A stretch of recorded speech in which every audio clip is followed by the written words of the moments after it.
being on like a hope roller coaster is like the most terrible ride you can ever be on.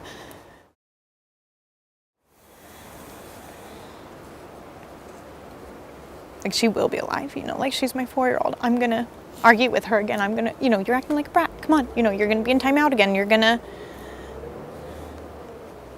you know, we're gonna have your birthday.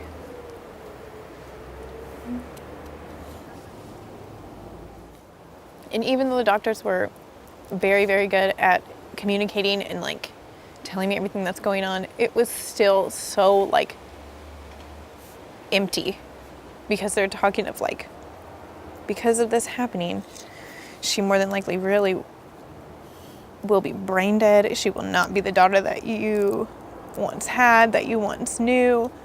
She will not be the same. And so at that point, I just kind of like, you just tell me up front, like, is she going to be a vegetable? Is she going to be alive? Is she what?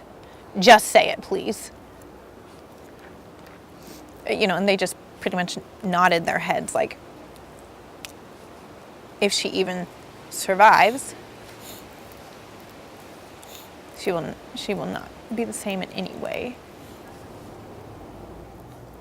And then they ended up, you know, later on, like, doing a test to see if she was brain dead. And every single sign was just yes. And so we just kind of prayed and we just kind of talked and just like, okay, we kind of already know our outcome. She doesn't deserve this. So we said, how about we just set a time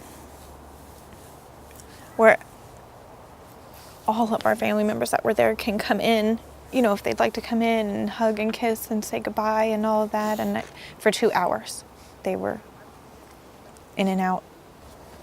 Stephen held her on his chest, and then like I just wrapped up on both of them, you know, because I mean, literally we're laying on a bed just this big. So yep, we just lay there and cried and cried and cried, and then we just fell asleep somehow. And I think it was Dr. Blair that came in and said, so I need to do one last final exam. Yeah. And then she just said, you know, like officially, like there is nothing else left working or going on, or electric pulses of any kind. Like her body now has really, like, it is shut off completely. You know, and then that's when like the official words, you know, instead of just brain dead, like, okay, Serena has died, you know, but she was gone like way before then. She really, like, her soul, her spirit was not, she was not there. Just being thankful, like, oh, I'm in a hospital, not a funeral home. Well, I've stood in both. I should never have to sign a piece of paper to say, cremate my daughter, please. No matter what, this sadness is going to be a part of my life forever. It's always going to be there.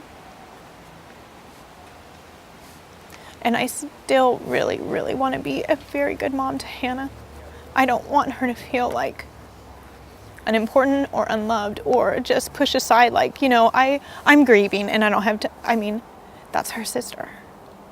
You know, that's a loss for her too.